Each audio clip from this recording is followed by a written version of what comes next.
So welcome to you all. I'm glad to see you. It's nice to see you all here. Um, I'm a educator and a psychologist and a writer. I'm not a professional historian, but this story of Rome and Carthage and Hannibal has just interested me since I was a young boy. I can remember actually in the library in our town when I was a teenager finding a little book called Of Alps and Elephants by De Beer, who tried to track Hannibal's route across the Alps, and reading it as a teenager and thinking this is an unbelievable story. But the story also has fascinated me as a psychologist and as a citizen, because I think the story has implications for our lives today, beyond the fact that if Carthage had won the wars, we'd all be speaking Punic now. But beyond that, I think it resonates to some of the tensions in the world today. So I'd like to tell you some about that. And also why I wrote The Wolf Boy. As over the last 10 years, I actually spent a lot of time thinking about this story. And I'd like to kind of use the historical narrative to tell you how come I wrote The Wolf Boy in the way I did. So I'm going to share my screen here to allow us to use a kind of creative presentation here. Let me just also do this. Hold on one sec. Can you all see what's on the screen now, or at least what's on my screen? Okay. Now, I just want to do this. Okay, so we're going to talk for a little bit about the wars between Rome and Carthage that lasted 100 years, over 100 years. They're called the Punic Wars. Punic is derived from the Latin Greek for purple. Carthage was famous for its purple dyes that were made from sea creatures from the Mediterranean. It's actually, Punic is actually a ethnic term that the Romans devised. The Carthaginians didn't think of themselves as Punic. The Romans developed the term, and it actually had political implications after the destruction of Carthage, that we'll talk about. And that's the Wolf Boy, which I will tell you about and do a reading from. So before Christ, this all happened before Christ, before Julius Caesar, before Cleopatra, before the internet. And whoever is not muted, please mute yourself because we can hear you doing something interesting. Hannibal led 50,000 men, 37 elephants, and thousands of cavalry over the Alps to invade Italy. Why did he do that? It's an unbelievable feat when you think about it, and we'll talk more about that. The most likely route Hannibal took was over the Col de Traveset, which has a summit close to 8,000 feet. Now that's higher than any of the mountains here in New Hampshire. It's really quite, and it is likely it snowed on him. Plus all the supply wagons and pack animals. The supply train for this army must have stretched back miles. So here is the Mediterranean world in 218. Carthage is circled in red. Rome is up there, circled in red. And the first war, started around 246 BC, really involved Sicily, because Carthage had an empire that stretched across parts of North Africa, a little bit of Spain, and into Sicily. And that first war was really fought over who would control Sicily. You see the city of Syracuse on the eastern coast of Sicily, was an ally of Carthage. Rome wanted control of Sicily, and the war was really fought there. It lasted over 20 years. They find that Carthage lost the war when a Roman fleet defeated the Carthaginian fleet off the coast of Sicily. And in the peace treaty, Carthage had to pay reparations and give up Sicily to Rome. And it also had to destroy its navy. Carthage was a seagoing city, and their commerce was really heavily dependent on trade around the Mediterranean. There actually was a Carthaginian explorer who went through past what is now Gibraltar and down the coast of West Africa, almost as far as Nigeria, actually, and wrote about his explorations. So, boom, boom. Okay, let me just go back here. Hold on one sec. There in the upper right corner, you can see Carthage's empire.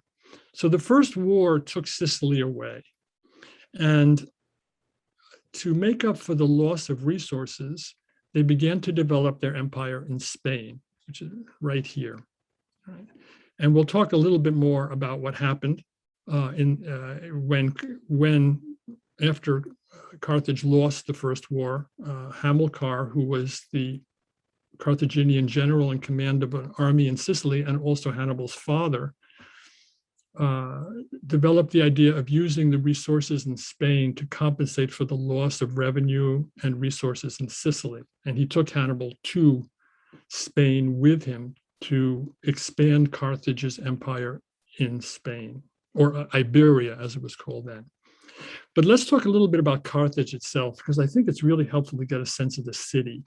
This is a map, courtesy of Dr. Joe Green, who is an archaeologist and colleague of mine who's done research at Carthage. This is a reconstruction of what the city looked like. It was founded in 814 BC. Actually, that date appears in the historical record. And because it was such a seagoing city, it had a really impressive harbor. You can see here, there was a central military harbor here and a commercial harbor here that led out to the Mediterranean. And here's a picture down here of what Carthage and Tunis looks like now. Carthage is just a suburb of Tunis now, and most of what remains are Roman ruins, not Carthaginian ruins. We'll talk more about that. Okay, here are some archaeological excavations at the Carthon. Now, the Carthon was that central military harbor I was telling you about. And here's this is ongoing excavations. These are actually Carthaginian ruins that are being excavated. This is what the Carthon, the central inner harbor, looked like, where they would store their warships, the Carthaginians. They would bring them up out of the water and store them in these bays in the Kothon. And you can imagine what the loss of its fleet meant to the Carthaginians. It was quite a blow. So let's talk a little bit about the origins of Carthage. The famous myth about Carthage is that it was settled by a queen, Dido, who left Tyre, which is on the coast of the Mediterranean, in what is now Lebanon. And it was settled by Dido in 814. Aeneas, some of you may remember from your Latin and Greek, Aeneas fled Troy, the destruction of Troy during the Trojan Wars, fled and washed up on the coast of North Africa in what was then Carthage. Dido gave him refuge, rescued him, and fell in love with Aeneas, according to the mythology, and wanted Aeneas to stay and become her consort.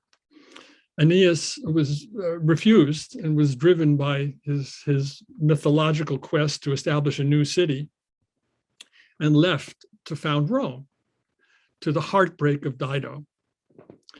So the Roman-Carthaginian relationship, at least in myth, is founded in rejection, heartbreak, and sorrow. This slide is courtesy of Dr. Eve MacDonald. So here we are with the Eastern Mediterranean. So you can see Carthage here. Troy, where Aeneas fled from, is here. Tyre, where Dido came from, is here, and here is Rome. So Aeneas went on to found the city of Rome after he left Dido. So the whole history of the two cities is kind of entwined with attraction and rejection and heartbreak. Carthage's citadel was known as the Bursa, and it was where this cathedral is now. It was destroyed by the Romans, but it was a citadel high up on the hill. This here are actually Carthaginian ruins of urban villas that have been excavated by Dr. Green and others on the team, the archaeological team. So Carthage is now a World Heritage Site, and there's actually active exploration going on, but it's difficult because as we'll talk about, the Romans leveled the city and destroyed it. So what has been found is whatever existed was basically buried by the Roman destruction, and then the Romans created a new Roman colony on the site of ancient Carthage. Here's another city street that's been excavated in ancient Carthage. It was renowned for its beauty, a population estimated at 70,000 to 100,000 people. This is a view from what would have, where the citadel actually was, looking out into the Mediterranean. So it was quite a beautiful city, quite a busy city, quite a successful city, and it was destroyed. So the First Punic War stretched until 146 BC, the Second War, 218 to 202. The Roman historian Livy characterized it as the most momentous wars ever fought. So let's go back. So Hannibal Barca, in Barca, in Punic, Barca means lightning or thunderbolt, which gives you a sense of how the Barca family was viewed. So he was the commander of Carthage's army in Iberia or Spain at the start of the war. He's the son of Hamilcar. He's considered one of the greatest generals in history. He ranks up there with Alexander the Great and Julius Caesar. Dwight Eisenhower once said that every general, every military leader tries to replicate what Hannibal did at the Battle of Cannae. So he set a model for how to think about using an army and think about strategy. When he was 8 years old, Hannibal made an oath to his father, Hamilcar. And this is a famous oath. They were in Iberia. He took his eldest son, Hannibal, with him. And Hamilcar, who had been defeated in the First War and actually bore some of the blame for the defeat. You know, when a country loses a war, as you may have noticed recently, there's a lot of internal finger pointing. And so the Carthaginian elite wanted to pin the loss of the war on Hamilcar, which really is quite unfair. But he had that kind of cloud over him. He actually saved the city. There was a rebellion within the army after the end of the First War. And Hamilcar basically saved the city by putting down the rebellion with a very clever military move.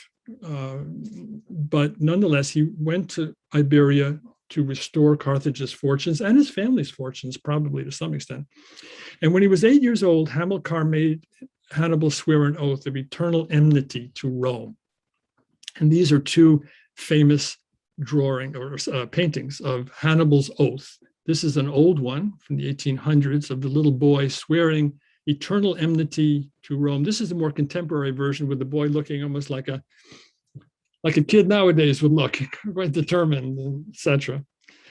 Hannibal's oath is actually a really interesting theme when you think about it. Eve MacDonald has written a really wonderful history of Hannibal, in which she sets Hannibal and Hamilcar in the context of great men in the ancient world, like Philip II of Macedonia and his son Alexander the Great, and makes the argument that Hannibal actually was very Greek, and that Carthage was a very Grecian kind of city that was oriented towards Greece and Phoenicia, Tyre, etc., as I showed you on the map.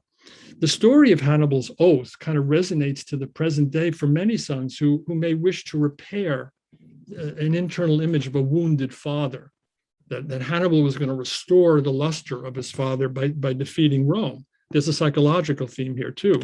And actually Freud really talked a lot about this. And in his book, The Interpretation of Dreams, Freud writes about walking with his father one day in anti-Semitic Vienna and hearing his father tell the story of having his hat knocked off his head by some anti-Semitic thugs. And Freud said, well, what did you do, Daddy? And Hannibal said, well, I picked up my hat and went on. Oh, sorry, his father said, I picked up my hat and went on. Freud was really dismayed at this kind of response, which he thought was not heroic enough for his father. And he writes in The Interpretation of Dreams that when he heard the story from his father, he immediately thought of Hannibal, who was out to kind of revenge his father and to take revenge on those who had humiliated his father. So Hannibal's oath and that relationship between fathers and sons has always interested me quite a lot. Um, so here's what happened.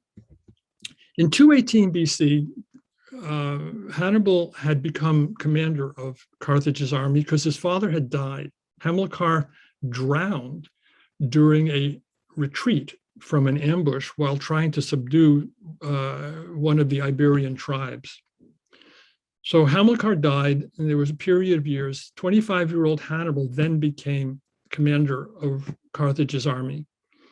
By 218, Rome was really upset with Carthage because of the way in which it was expanding its empire in Iberia. And there was a city in Iberia, Saguntum, which then made an alliance with Rome.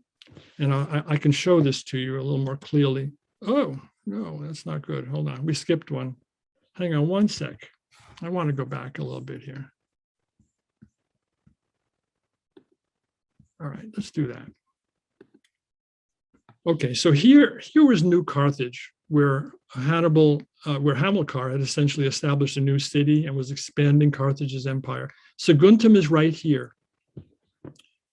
Hannibal, once Saguntum made it a treaty with Rome, Hannibal then attacked Saguntum because he did not want Rome to have influence in Iberia, just as Romans didn't want Hannibal to have influence in Iberia. So this was now what the tension was about.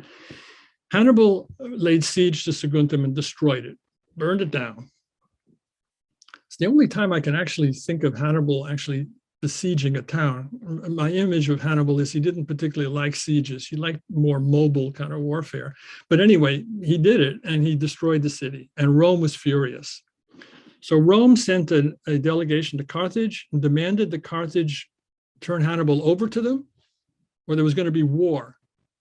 And in a famous scene, the Roman ambassador said, in this hand is peace, you give us Hannibal. In this hand is war. Which does the Carthaginian Senate choose? And the Senate, according to Livy and others, these Carthaginian senators stood up and applauded and said, war, we want war. So then Hannibal moved north in now his famous invasion. He moved north, he crossed the Pyrenees into Gaul and moved across Gaul past what is now Marseille. At that point was Marsila, which was a Roman colony.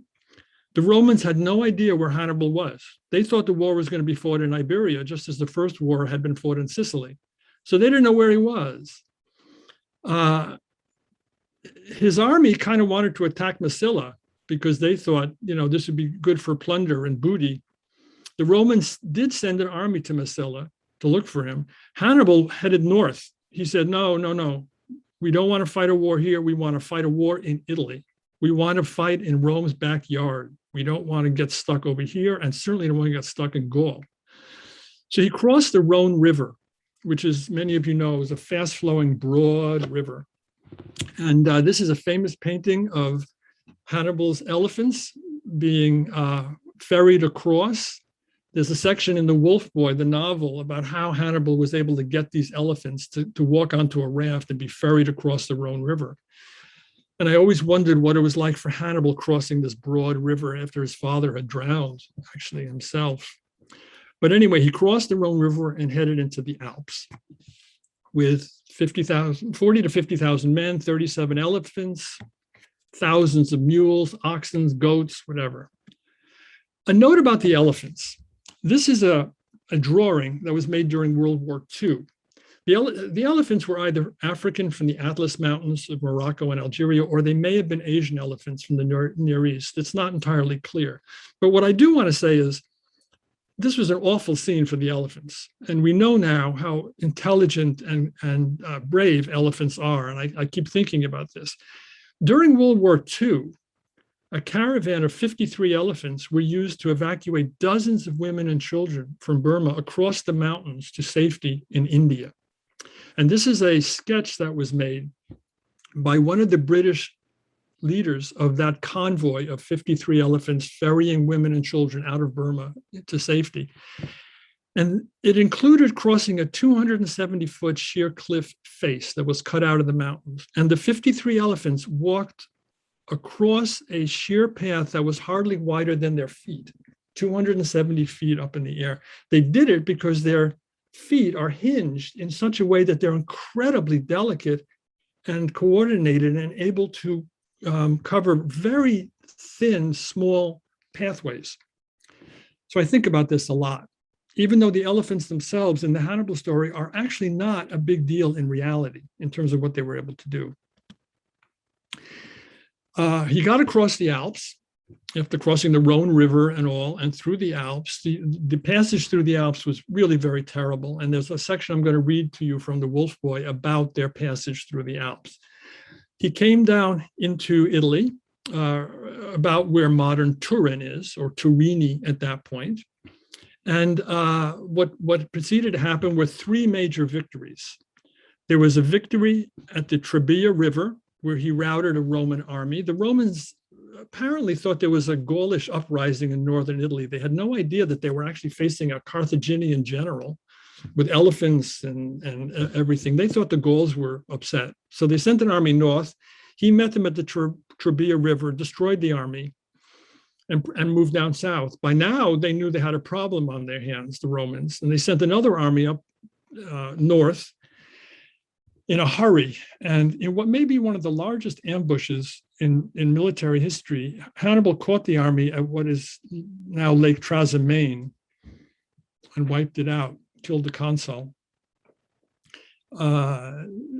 There's a river that is referred to still possibly, as I understand, as the River of Blood, because so much, I mean, these were horrific battles, and they're fun to talk about from a military point of view, but it's important to remember they were all horrific things. But nonetheless, he then moved south from Lake Trasimene towards Rome. Rome, at this point, knew there was a major problem here and that they were dealing with Hannibal from Carthage.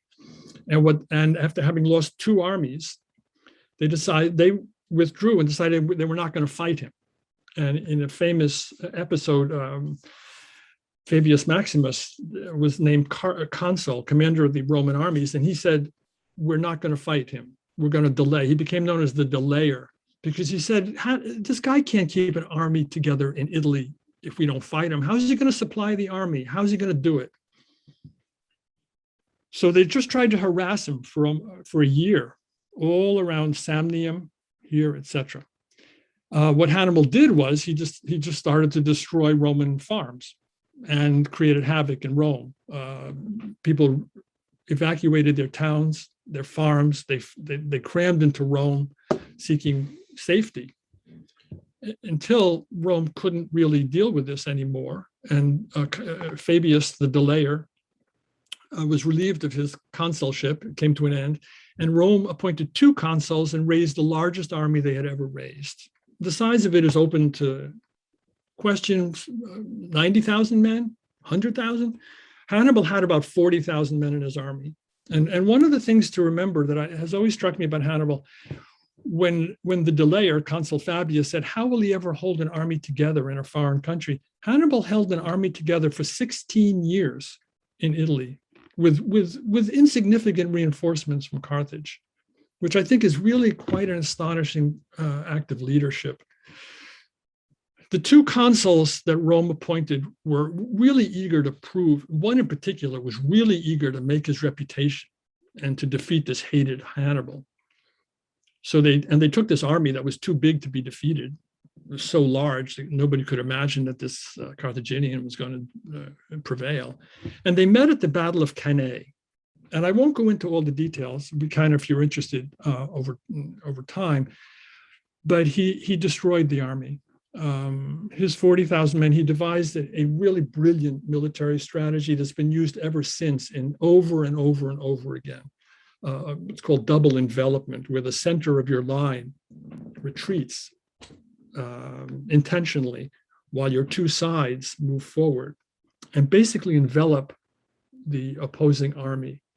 His cavalry fell on the rear. Some people think that the Battle of Gettysburg, that Robert E. Lee at the Battle of Gettysburg was trying to use Hannibal's Cannae strategy.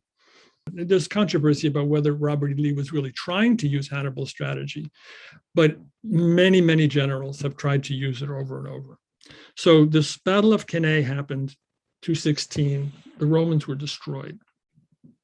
At that point, they hardly had an army. between Hannibal and Rome. They only had the garrison at Rome, and there's a famous controversy. Hannibal's cavalry commander said, let's march on Rome right now. I mean, if you do that tomorrow night, you'll be having dinner in the Roman Senate. And Hannibal said, no, we're not. We're going to wait. I'm going to break the Roman Federation. I'm going to get Rome to surrender without having to do a siege. And people have argued back and forth over the centuries about whether Hannibal was correct or not. In fact, Rome did have a garrison. It was very well defended. It might indeed have been a long siege, and I'm convinced Hannibal didn't like sieges.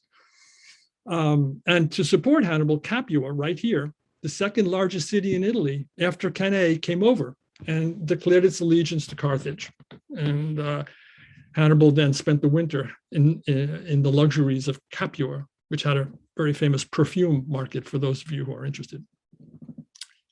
It's hard to know what Hannibal did with the perfume, except maybe send it back to his wife in Carthage. What then happened is, long story short, the Roman Federation held. They wouldn't fight him. They never fought him. Really, there was only one other significant battle, and that was at the end of the war in North Africa. With Hannibal. They wouldn't fight him. And eventually, Rome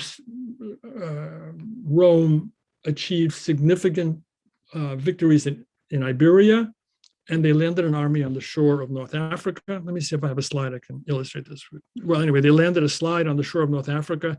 They recalled Hannibal here to defend the city in 202 BC. And Hannibal was defeated at the Battle of Zama by Scipio Africanus, another famous general who made his reputation. But you can understand how that defeat happened, because Hannibal had arrived quickly. He had to defend the city. He hardly had any time to really put together an army. And that was the end of the Second War. However, the Second War created such enmity in the part of the Romans because, in fact, Hannibal terrorized the Romans. He spent 16 years in Italy terrorizing the Romans. And after the Second World War, Second Punic War, Cato the Elder, who was a leading officer in the Roman army during the Second War, ended most of his speeches in the Roman Senate with the famous phrase, Carthago delenda est.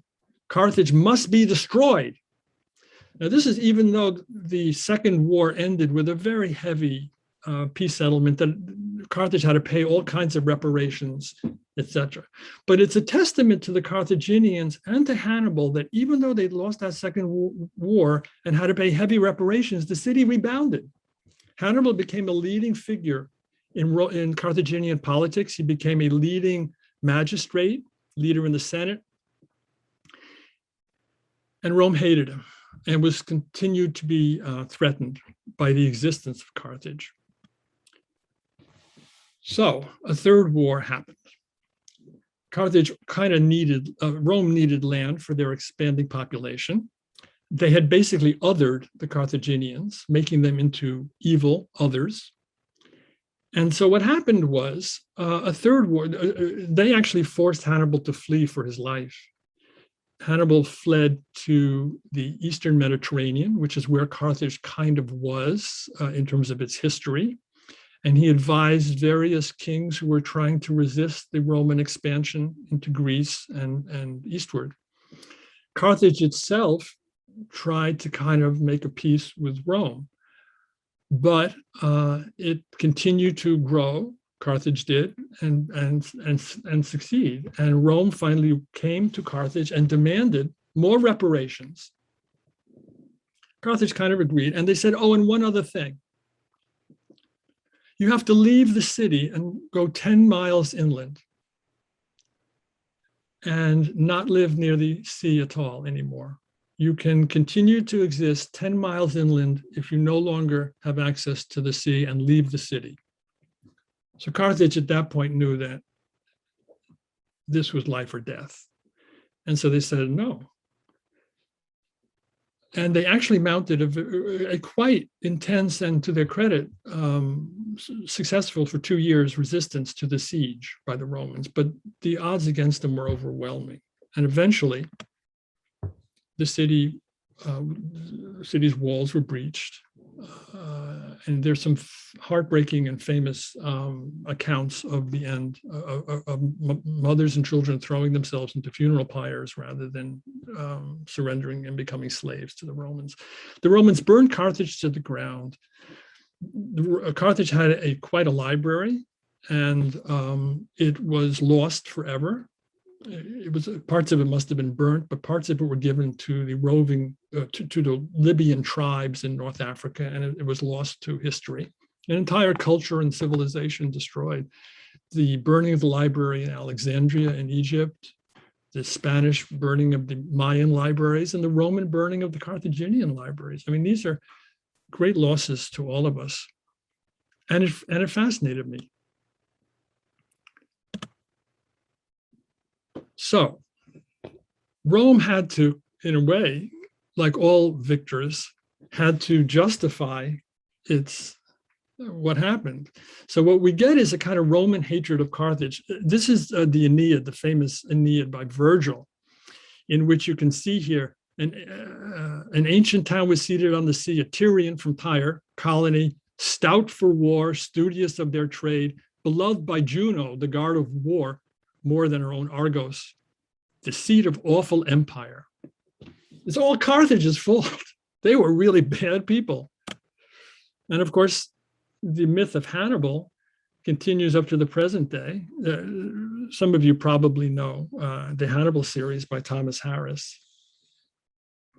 But I was fascinated by what would happen, by what was lost. I mean, our view of history is always partial, and it's obscured by shadows and erasures, and the Romans did that too. I mean, there is no account of Carthage's history and destruction written by a Carthaginian that has survived. There were accounts, obviously, but it's all from the Roman point of view. I was really fascinated by this, and I kept thinking, so what would the Carthaginian point of view be on all of this? What is it like to have your entire culture destroyed, leaving without a trace, and to be the other and the outsider? You know, what's been lost for us all? This is the famous Psalm 137. I mean, from a Jewish point of view, the Babylonian exile, which happened before Hannibal, would be another example. By the rivers of Babylon, we sat and wept when we remembered Zion. How can we sing the songs of the Lord while in a foreign land, etc.? So this exile and destruction is a very powerful theme, and this is, of course, resonates today. The othering of people, the way in which the victors write the wars, and the loss of indigenous cultures, if you will. So there's the wolf boy. About a decade ago, I began to think more about this. And what I did was, the novel has three main characters, because what I'm really concerned with in the novel is the tension between violence and knowledge,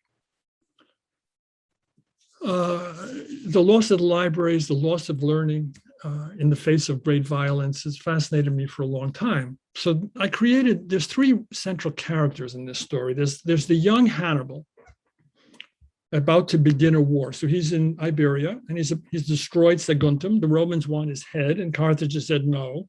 And so he's now going to start this invasion. From the other central character is the wolf boy, Nahatam. He's 12 years old. He's orphaned. His mother has died from the illnesses that go around any army camp. His mother was what were called back then camp followers. They're women who survived by their wits and their charms and servicing the soldiers. He thinks she's still alive, although she's dead, and he's preoccupied with death. He is one of the pack of wolf boys who steal from the army, and he's caught stealing from Hannibal's tent. And the guard's about to kill him when Hannibal, to everyone's shock and surprise, says, wait, who is this? Kind of charmed by this boy, he makes him his servant, to everyone's shock. One part of the backstory is that Hannibal has a young boy, an infant son, who he sent back to Carthage with his wife. There is a brief mention in the historical record of an Iberian princess who was his wife. In the novel, he sent his wife and infant child back to Carthage because this war is about to start. It's not safe for them to stay in Iberia. So somehow in his head, this boy touches him. So there's Hannibal, there's Nahatam, and then there's Salifos. Salifos also is in the historical record. There's a reference to two historians who accompanied Hannibal to write the story. And presumably they did, and it was lost in the Roman destruction. In the novel, Salifos is an aged scribe and historian from Sparta.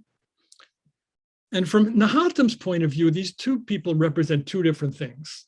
Hannibal's magic to Nahatam, this 12-year-old wolf boy, uneducated, is his military strength. He's the commander of an army. And to Nahatam, who's terrified of death and who eventually learns that his mother has died, Hannibal is the source of power and strength. Over the course of the novel, particularly after they get into Italy, Nahatam becomes the servant to Salifos for reasons that emerge in the novel. And he learns from this aged scribe to read and write. Now, at first, Nahatam is very frightened by Salifos because he thinks that the quill and the pen and the ink are conjuring up spells, which is how many of the soldiers look on writing. But once Nahatam learns to read and write, the world changes. I mean, over time.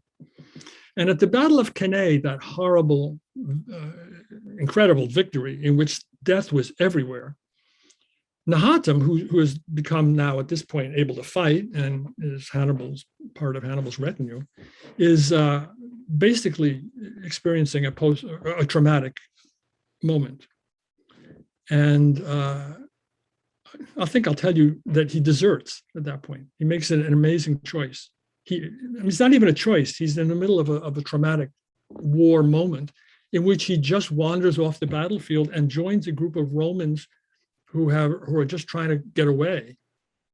And the second part of the novel explores what happens to Nahatam after he has left Hannibal and tries to reconstruct a sense of himself. And what he does to do that is he uses reading and writing to reconstruct a sense of who he is and to find himself more truly in the world than simply as Hannibal's servant. And the novel explores how that happens and eventually leads to a reconciliation with Hannibal at the end of the novel. That happens in a surprising way. So that's the three of them. Oops. Okay, hold on one sec. I kind of jumped ahead. I don't want to do that. So I'm going to stop the share for one sec here. Let me stop share. Okay. And I'd like to read you. How about if I read you a section from the novel? Yeah? Okay. All right. I'm going to read you a section from The Wolf Boy that I think kind of captures some of the tension in this story. And it's the part of the novel where they're in the Alps and before they've arrived in Italy. And they're stuck in the Alps. This is true in the historical record. There's a famous part of the historical record. Going through the Alps, they had to deal with ambushes by Alpine tribes. The tribes in Gaul, which is now France, were somewhat more open to Hannibal because everybody feared Rome, and they saw Hannibal as potentially, and also they wanted to go plunder. You know, a lot of his soldiers were there because they wanted to get rich by sacking Roman cities. The Alpine tribes, any of you who've been to Switzerland know that Switzerland is its own thing. It continues to the present day. And I can just imagine in 218 BC, the Alpine tribes are going to have none of this. They didn't, who is this guy trying to march across their territory? And there were some wicked, bad ambushes in the Alps, which Hannibal dealt with. And in the Wolf Boy, some of that is recounted. And one of the hardest parts was that their path was blocked by a landslide when they were in the Alps. This is true. And part of the myth is that there was a big boulder that they actually cracked using vinegar, heated vinegar and ice, cold and hot, to crack this boulder. Well, I got a hold of this, and this becomes a major issue in The Wolf Boy. So I'd like to just read you the section where they're trapped in the Alps and they're blocked by the boulder and they don't know what to do.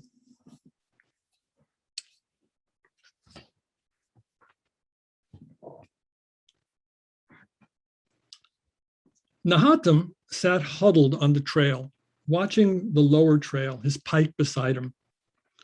Even Salifos traced shapes in the cold dirt with the tip of his old sword. There must be a way past that boulder, Hannibal said to Salifos. Teacher, scholar. Salifos looked up from his work in the dirt and coughed. Then he said, remember your Aristotle, Hannibal?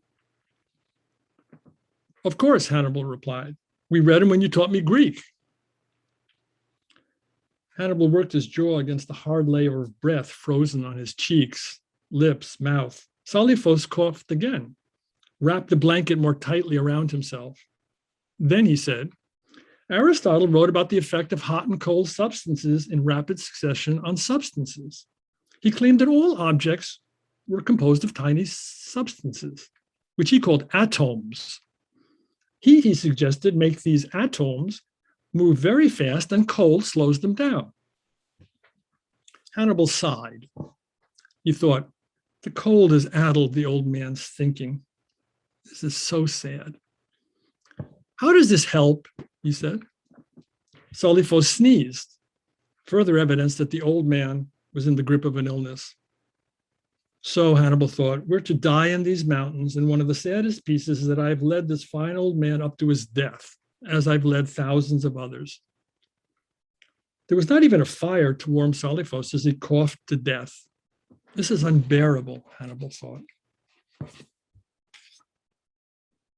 Salifos said, extremes of hot and cold applied to the boulder may excite the atoms and cause it to break apart into smaller pieces. What? Hannibal thought. Oh, yes. Hannibal stared at his old tutor. Their eyes met. Salifos's mind still burned brightly. Crack the boulder, Hannibal whispered. Frozen snow and ice for the cold. For heat, Salifos suggested boiling their casks of vinegar, because they were carrying vinegar with them in the supply train. Aristotle claimed that more sour liquids have greater heat properties, Salifos said. Salifos's voice, clear and insistent, filled Hannibal with an unexpected joy, even in this dire moment. Firewood, now, he announced. Baal be praised. We must gather all that remains of our wagons. We're going to burn them. Hannibal inched forward on the cold ground, tossing his blanket from his shoulders. Salifos now at his side. There was a fierce energy between them. They were speaking quickly now. How many wagons were left? Enough for a bonfire if we move quickly. We need a large cauldron. Hannibal's mind sped on, hoping this was not madness. Men will have to be sent down to the trail to the cook's wagons. They'll roll the largest cauldron they can find right up to the base of the boulder. The casks of vinegar. Thank Baal we brought several casks for barter, for taste. How much was left? No one knew. Bring it all. We need men to gather piles of snow, buckets of it. Hannibal stood, wanting to give out a roar, a lion roused. Instead, he clapped his hands, kicking at one of the soldiers sleeping in the shadow of the boulder, pointing and poking with his sword. These were his loyal men, Carthaginian born. He sent them down the trail, armored and weaponed, to bring back all the wood they could find, to get the cauldron, to bring the vinegar, and yes, to gather more snow. Tell anyone who can hear that we're building a bonfire now. We're going to destroy this boulder. This roused even the boy, Nahatam, who spluttered to life and hurried down the trail, telling whoever would listen that, quote, Hannibal has powerful magic. He's going to use it. Hannibal has magic to destroy the boulder. Perhaps the mountaineer has gotten to me, Hannibal thought, because that struck him as so funny he laughed out loud. Now, I'm just going to, the following part is from Nahatam's point of view. We just heard what Hannibal's thinking. So now they're going to destroy the boulder, and it's seen from Nahatam's point of view. The warmth crackling from the roaring fire gave the boy's skin a painful tingle. Men huddled all around it. He was filled with a restless energy, so he joined the line of men passing wooden buckets of bubbling vinegar hand over hand to the very top of the boulder. Several men standing there dumped each one down the sides. The stench was overpowering, thick and rancid, attacking his nose. He was close to choking and wretched, afraid he would vomit, though there had been no food for a day. He didn't stop, though. He passed heavy buckets upwards until his shoulders ached. Boiling vinegar, snow and ice, boiling vinegar, snow and ice. boy could see Hannibal pacing next to Salifos, who had his hands in the pockets of his woolen pants. Hannibal always kept a sword now strapped to his side and a knife in his belt. He wore chest armor as well. The boulder hissed, seeming to leak angry liquid from its very insides. Salifos leaned over and whispered something to Hannibal, who handed a flat-headed steel axe to a towering Gaul. The man climbed to the top of the boulder, passing right by the boy still holding buckets. The Gaul, shockingly, tossed off his shirt in the cold air, planted both feet, and swung the heavy axe over his head as if it were a light stick. The crash of steel on stone made the boy's teeth ache. Dark clouds hissed from the boulder and trailed away into the air. Yet again, Hannibal bellowed. More vinegar, more snow. The boy's legs and back ached and his palms were cracked and bleeding. Bucket after bucket traveled over the steep rocks, all the men working wordlessly, never dropping one. A shout from Hannibal to the Gaul atop the boulder, another fierce thudding blow, then a terrible cry hurled from inside the boulder, an anguish screech that made the skin on the back of Nahatam's neck stand up. The massive thing cracked in two. The boy threw his right arm across his face, elbow out, to ward off ferocious, clawed spirits flying for his eyes, throat, heart. What the boy did see was that Hannibal embraced Salifos, who smiled and patted the general on the back, the only time the boy had ever seen anyone do that. The boy followed Hannibal at the proper distance for a servant. Soldiers hurried by, some using pieces of leather to carry warming coals from the bonfire as they marched. He heard some of them talking, adding to what will now be said about Hannibal. Yes, indeed, he has great magic. His power can smash solid boulders to pieces. Nahatam passed the steaming remnants of the once mighty boulder, and he contemplated what he had just witnessed. His mind was chewing on something. Who really held the magic that split the boulder? Yes, Hannibal, but somebody else too. Not the powerful Gaul with the steel axe, not the bubbling brown vinegar, nor the frozen blue-white snow, not the mighty elephants. Something else, some power deeper than any of them. Salifos. The power had something to do with him.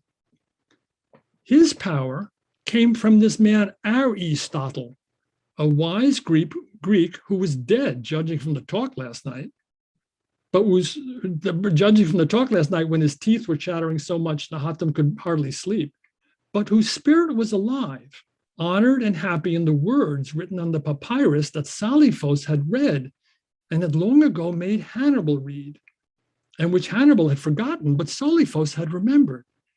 The boy couldn't say it exactly then, but the power to move unmovable boulders somehow lay in words written on papyrus. This was a puzzle, one he vowed to devote some thought to. So, which he does devote some thought to. He eventually learns to read and write, overcomes his terror of Salifos, this magician with the pen and the papyrus and all, and learns to read and write, and actually that changes his life, etc., in ways that the book explores.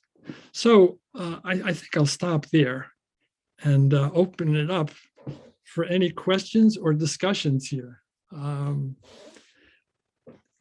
Questions, comments, thoughts? Unmute yourself if you'd like to say something. Or don't unmute yourself and just say it to yourself. I mean, whatever you want. I'm easy. So how does it end? Oh, don't tell us. I mean, really, how did Heidi? No. All right, sorry. Don't tell us. No, I can't. I won't tell you, but I will say this. Flip to the back and check it out. Heidi, it's a great ending. It's a great ending. I mean, take it from me, and I'm impartial. You'd have to read the book, Heidi, to find out how it ends. I'm sorry. No. Heck. So, Sam, yes. Clearly this has fascinated you for years and years. And forgive me, I'm sure you've probably explained how you began on this journey. But could you just very briefly explain how the Wolf Boy was born in your mind and how you connected with archaeologists and others to provide the historical foundation that you use so beautifully. Sure. Nice. So the story, as I said, Janet, has I've read about it over the years and years and years, and I got to a point where I thought nobody has really told the story in the way I would like to tell it. So I guess I'm going to have to tell this story. And when I envisioned the story, I envisioned it from the point of view of a boy. I knew I wanted Hannibal to have a point of view, but I wanted something more than that. I just didn't want a novel about a general, and I wanted Hannibal also to be a human being and not simply a military general, because all of these generals are human beings. And the other thing I thought a lot about is Hannibal basically gave his life for the city. And I kept thinking, what was it like for Hannibal in Italy for 16 years trying to keep an army together?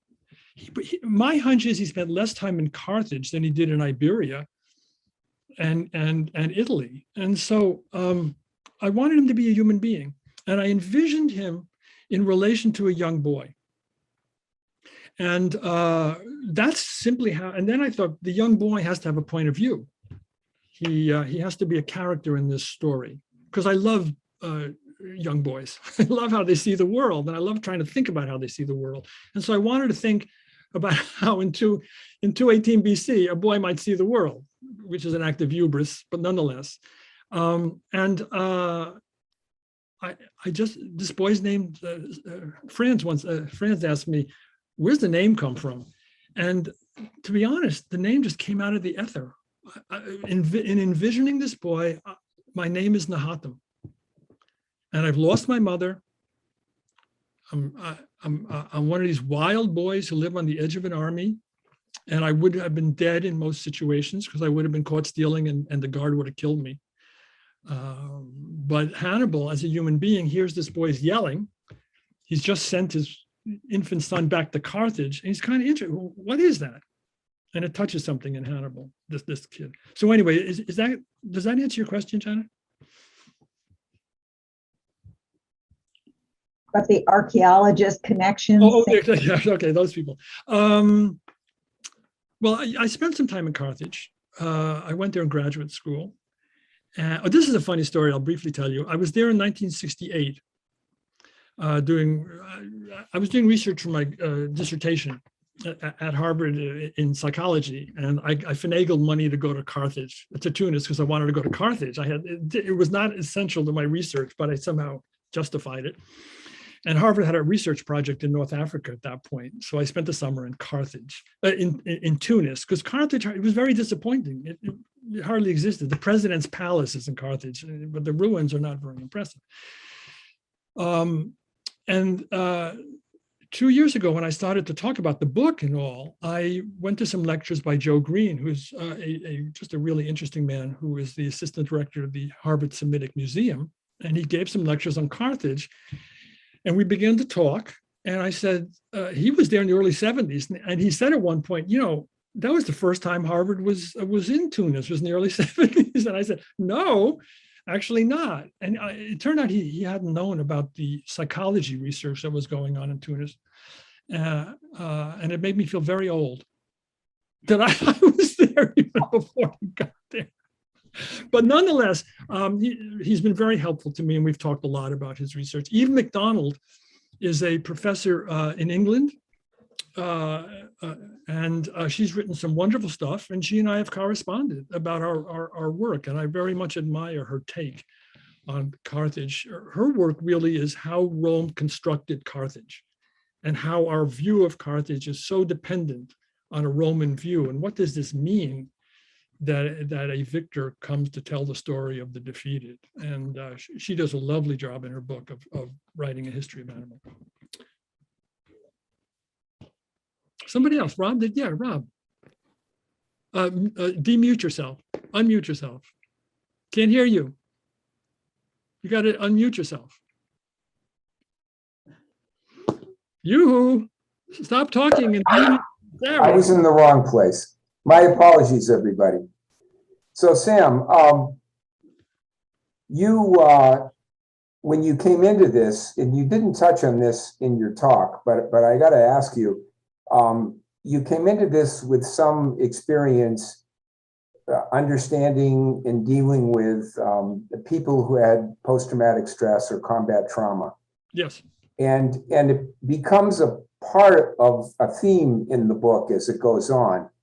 And I'm just wondering if you could talk a little bit about the challenges and how you overcame them of creating this in a totally fictional character.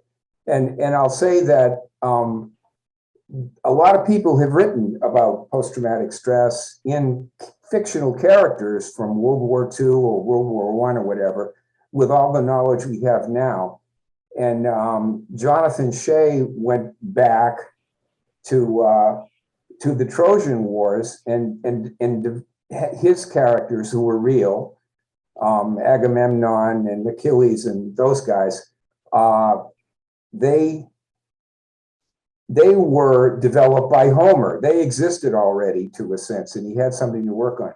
Here you are, you come up with a name out of your head one day, and I thought, cleverly kind of wove the theme in there. But like, how was that challenging, and was it hard to overcome and to do? Well, Shay's work, by the way, Rob has done a lot of work with the Veterans Education Project, so this is a particular interest I know of yours, Rob. Shay's work, Jonathan Shay's work, actually, I had read that in the course of being a human being, and I was impressed by it. And I don't think, in truth, his work particularly influenced that decision, but I did begin to, I grew up loving battles. I was a kid who just loved reading about military strategy. And as I've gotten older, and Iraq, Afghanistan, Vietnam too. I lived through the Vietnam War, and I worked hard to get out of the draft, and then wound up working with Vietnam vets. And an earlier novel, The Stethoscope Cure, kind of tries to talk about what it was like as a therapist working with men who had been in battle when I had not. So one of the things that I think happened for me was I began to think a lot about the love of military battles and the reality of those battles. And it seems to me that if you're living in a different culture and in a different historical time, post-traumatic stress may have a different character. I'm not sure if it's entirely fair to call it post-traumatic stress as we see it today, because the meaning structure of living in 218 BC would be very different than it was now. However, it seems hard to believe that Hannibal himself, there is some account at the Battle of Cannae that one of the reasons that Hannibal didn't march on Rome at the moment, when his cavalry commander said, "Come now, we go to Rome, you'll be having dinner on the floor of the Senate," was that he was shocked at what he saw on that battlefield, that 80,000 Romans were dead on the battlefield. And just trying to imagine the scene, the funeral pyres, etc. I thought to myself, you've loved strategy as chess playing, as NFL football, but the reality of it was so horrible that there must have been some version of that back in the day. Some version of witnessing things that were so beyond your capacity as a human to make sense of. So I tried to imagine Nahatam, this boy who already came into the battle with anxieties about death. The death of his mother had this impact on him, so that when he first encounters Hannibal, he's already has a certain terror of death. So the battlefield of Cannae, I imagine, what would be the impact on this, at that point, 16, 17-year-old strapping boy who's learned to fight, but is encountering death in all of its horrific form. And the novel, the second part of the novel really explores what that did to him, how he dissociates at times, and how he learns through a variety of things having to do with books, basically, to pull himself together and become a man, and a powerful and wise man, actually.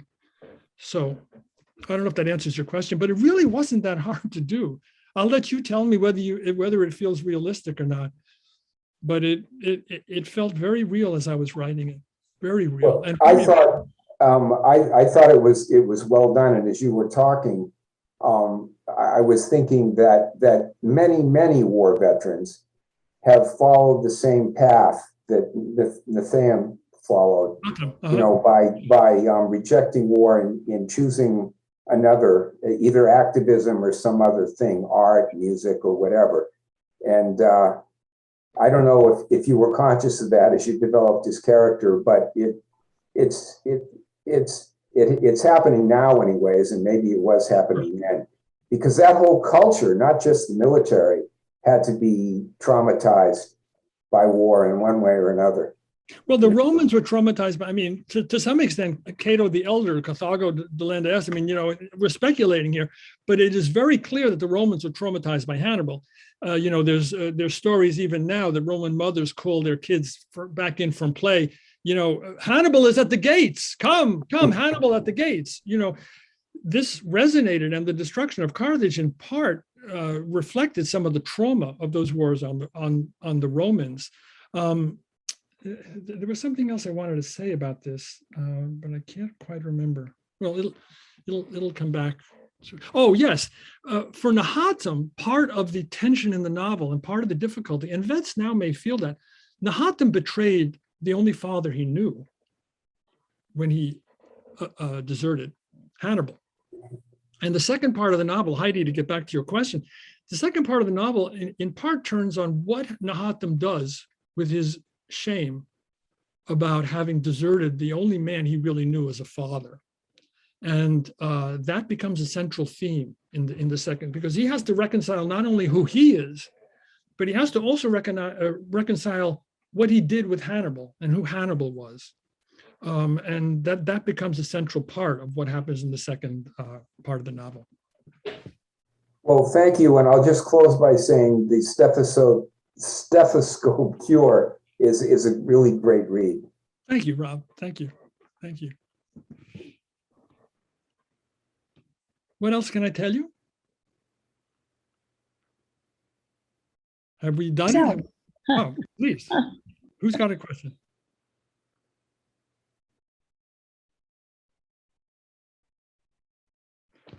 All right. If we've done it, we've done it. Thank you all for coming. It's a pleasure.